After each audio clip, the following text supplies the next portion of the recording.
Welcome back.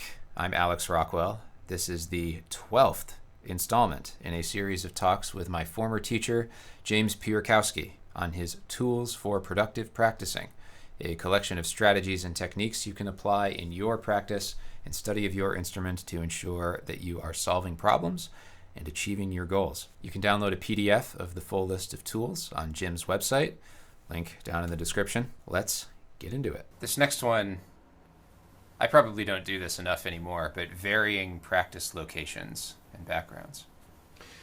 Right.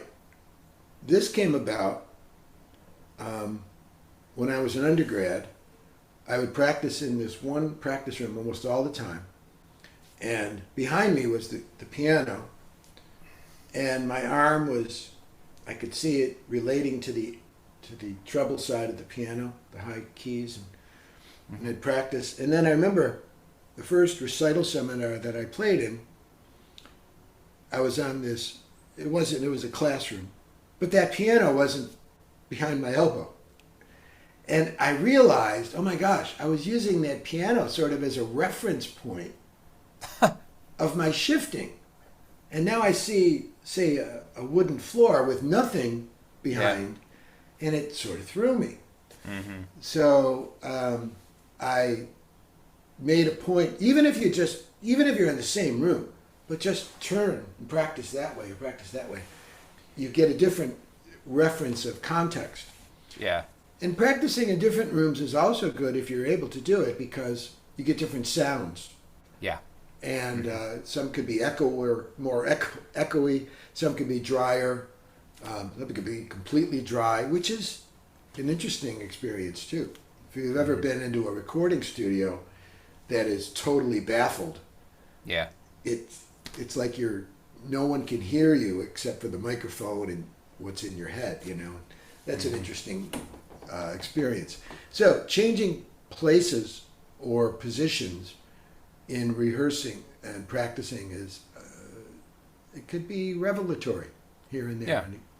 I do think that playing in different spaces can affect the way that you play the music you're playing too. Yes, it should. Yeah. I have this really distinct memory from my graduate recital.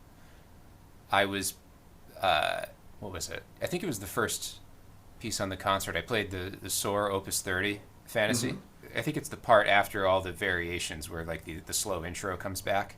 Mm-hmm. And there's these short staccato chords that are really spaced out, you know.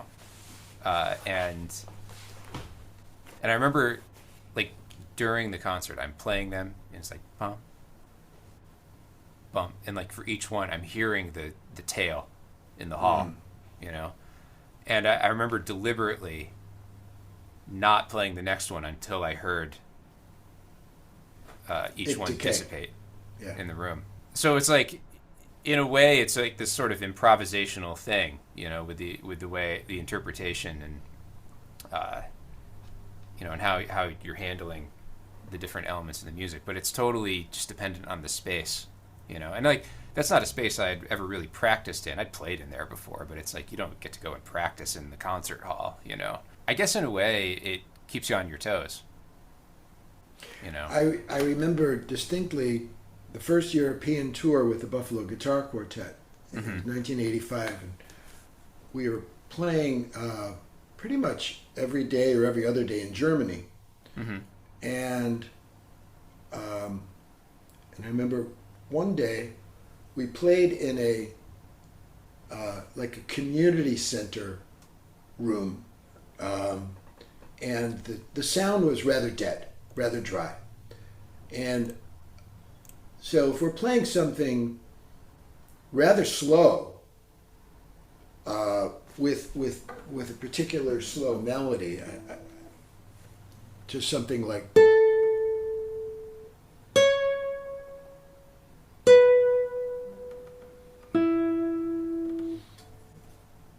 in that room, that note doesn't last that long. And so we didn't really have time to practice in that room. We instinctively played it faster.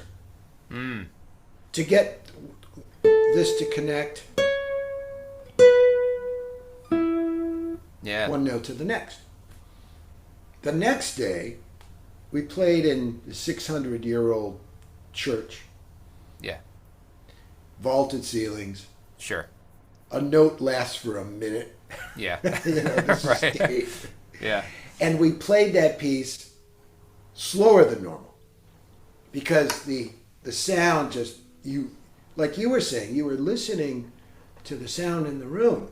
And again, it was so spontaneous. We didn't have time to really rehearse. We moved to a next city, set up. Nothing was discussed. It was just in the moment. Yeah. Now, there's 4 of us, and we're all reacting to that without discussing it, As a soloist, you could do what you want, But I found that to be a very interesting experience because we all knew this room is different, and we're all adjusting instinctively and of course listening to each other. But you got to play the room. Yeah. And play it for its strengths and its weaknesses.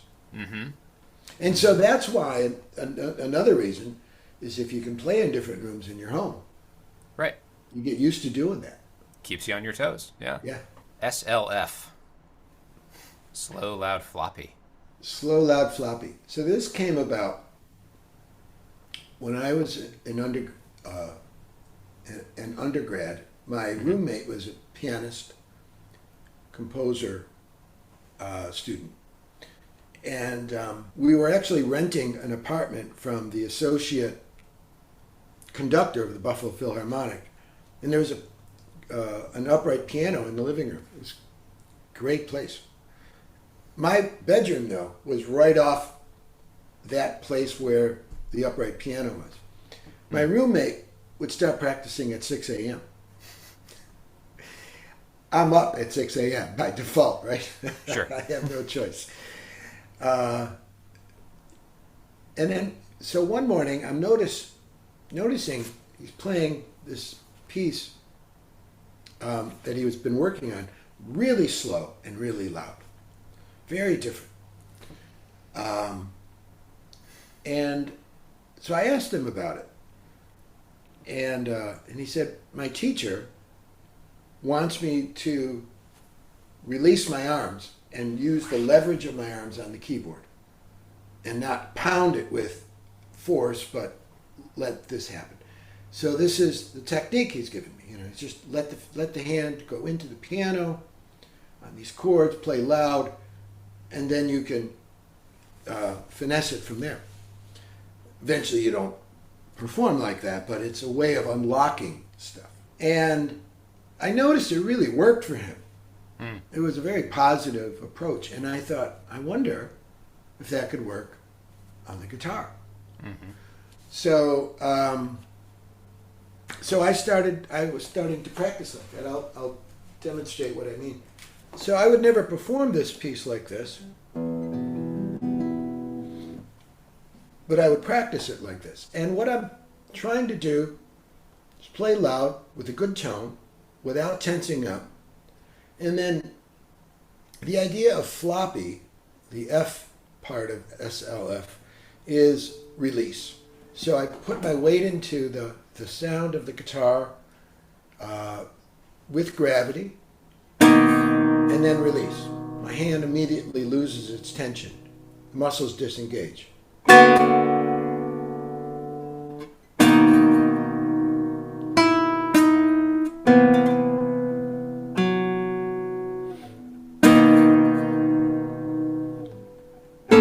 Making sure my left hand is also loose. We've talked about that before.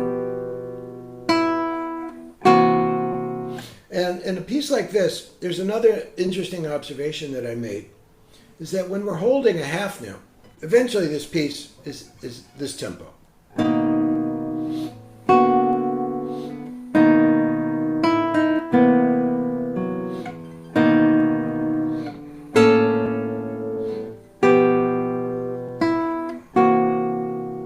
One thing I noticed is that when we're holding a long chord, if you assess the pressure and ask yourself, am I just holding the pressure that I started with? Am I decreasing it or am I increasing it as the chord sustains? Most of the time we'll find out that we're increasing the pressure. So through the sustain of that, if I'm not aware of it, my hand naturally will push harder.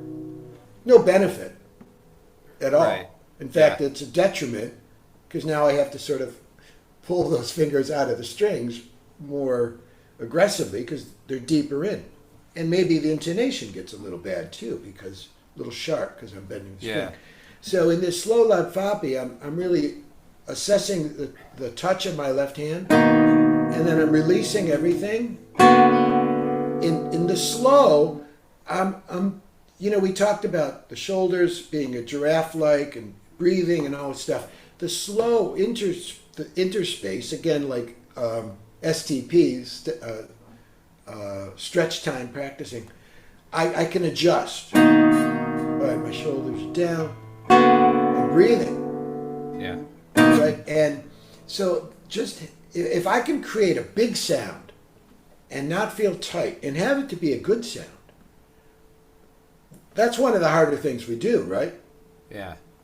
Big sound, not tight, but a good tone. The other opposite of that is a real quiet sound and project. That's the other difficult task we have. Yeah. But so slow loud floppy. I mean that's an example of doing it with those kind of chords. But in this arpeggiated section of the same piece, same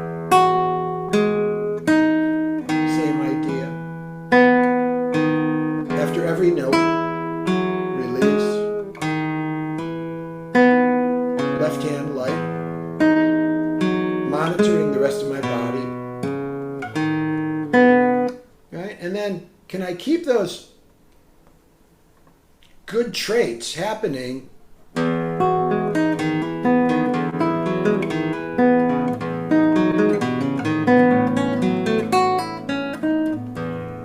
I can. And so it's evidence. A lot of these tools are evidence of us getting better and mastering some aspect of our playing. So you want to try it? Yeah, I'm just thinking about the pressure on the held chords, like you said earlier.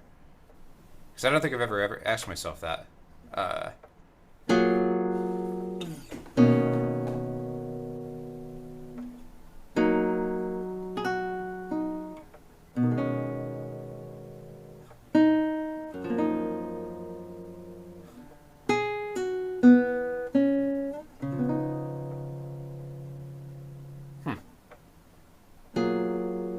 Now you're aware of it, though. Yeah. So you're probably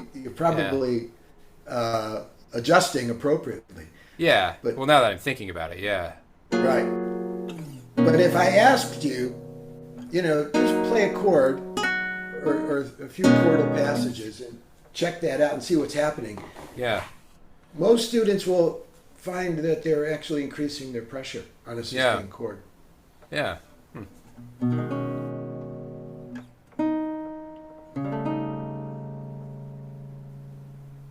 I think sometimes I get it on these crazy stretches too, I think of it like the slow loud floppy part in the right hand anyway.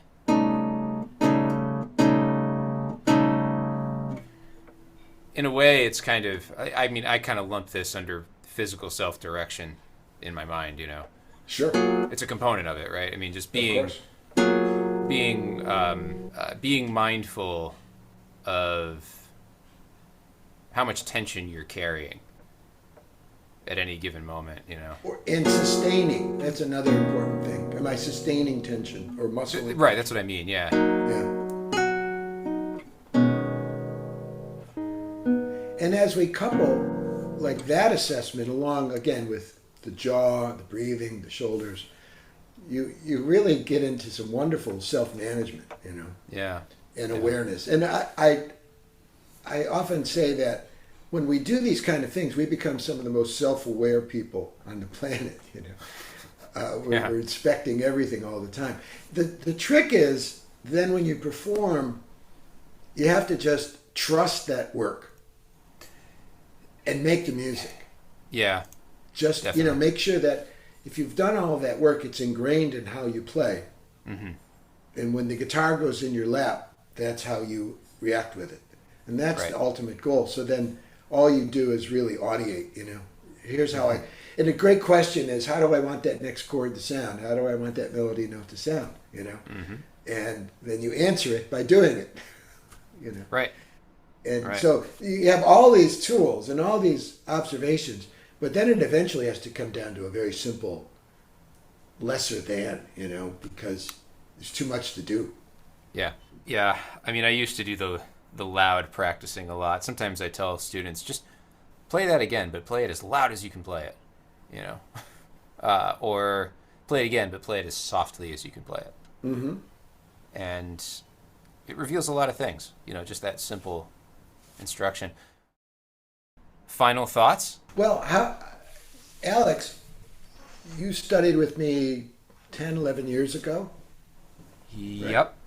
And, 2013 to 15. Yep. all right. And so you had most of these given to you, and and so you're a performer, you're a composer, you're a teacher.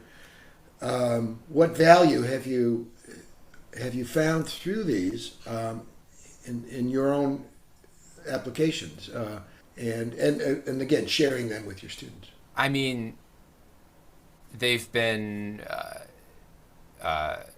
crucial, in shaping the way that I play and practice now.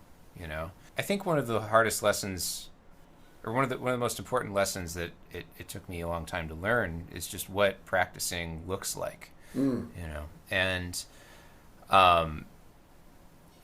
like understanding that practicing and playing are not really the same thing. And all of the problem solving and focused attention on little details that needs to happen when you're practicing, rather than just trying to play the piece over and over again, and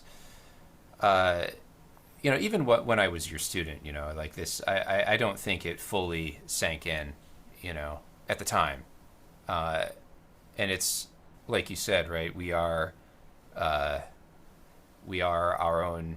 We have to be our own teachers, right? And I think through subsequent years of being my own teacher, that's when it really took hold in a more like tangible way. I mean, it's just allowed me to keep growing and getting better, really. I don't always think like, okay, I'm going to do, I don't know, I'm going to do slow, loud, floppy right now, or I'm going to do this specific tool right now. You know, I don't always think in such a, pulling it out of the toolbox way, and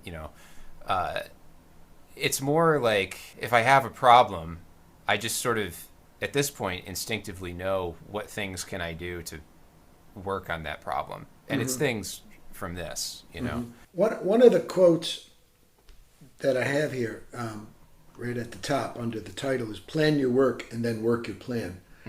And as you were talking about, what is practice?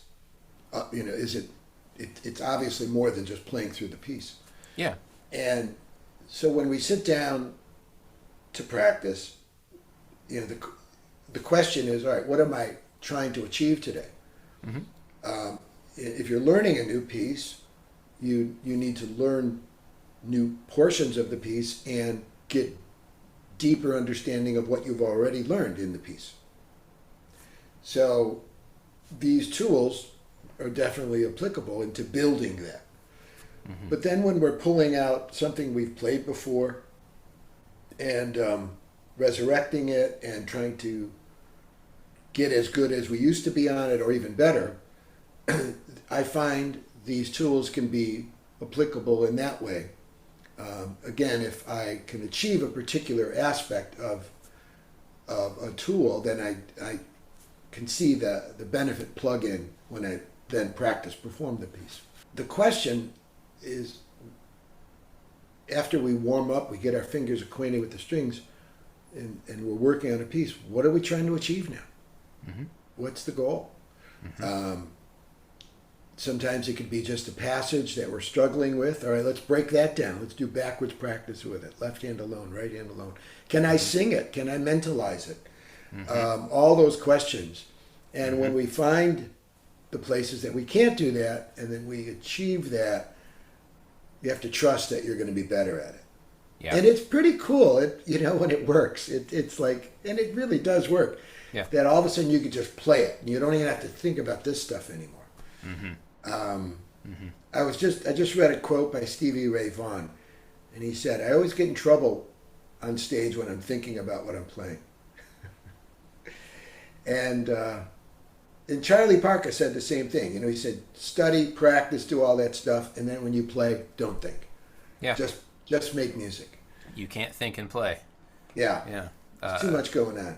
Yeah, so you just got to make your music, but." Yeah. You do have to think when you're practicing. You have to problem solve. Yep. And ask, what's my goal here? Is it more speed, more interest, more expression? Am I thrilled with the way it sounds? Did I want it to sound that way? Yeah. That's a great question when you're assessing your videos and your recordings. Did I want it to sound that way? Am I blowing my own mind right now? Yeah. All right, Jim. Well, thank you for doing this and for wanting to do this with me. I think this will provide a lot of value to people who watch this. So. Well, it's been fun, and we'll see who responds. Oh, we should also say is that I will make this list available on my website, and feel free to do the same.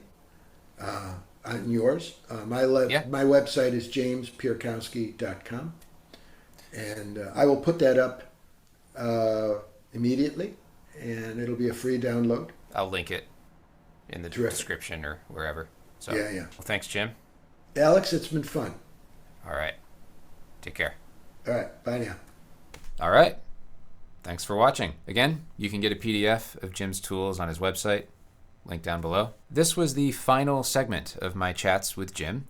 If you've made it through all of them, we both thank you tremendously, and we hope that this has all been insightful and illuminating for you. The only tool on the list that we neglected to talk about is performing for others. I don't think much needs to be said on the value of doing so. It's a fantastic way to test drive the music you're practicing. Sprinkled throughout our discussions, you heard us reference recital seminar at Fredonia, which serves that exact purpose. If you're a musician who performs in public regularly, regardless of the capacity, you already know that you can generate feedback for yourself from your performances that you can subsequently act on in your practice. If you're a hobbyist who really only plays at home, you should play for your family and friends once in a while. Make it clear you want to play for them to help you in your practice, and they'll probably be respectful and supportive of that. Most of my students are hobbyists, and because they generally don't get a lot of opportunities to perform in public, I run a monthly seminar, much like the one I participated in at Fredonia, so they can get some practice performing the music they're working on for each other. And they love it. They eat it right up. They place so much value on it, and they are obviously benefiting from it. Big time. Anyway, if you have any thoughts, questions, or experiences you'd like to share related to anything that was discussed, please feel free to leave a comment. Jim or I will surely get back to you. And that's it. Jim and I thank you again. Remember, trust the process, embrace the process, enjoy the process, and happy practicing. Reggie says don't forget to use your metronome. Okay, bye.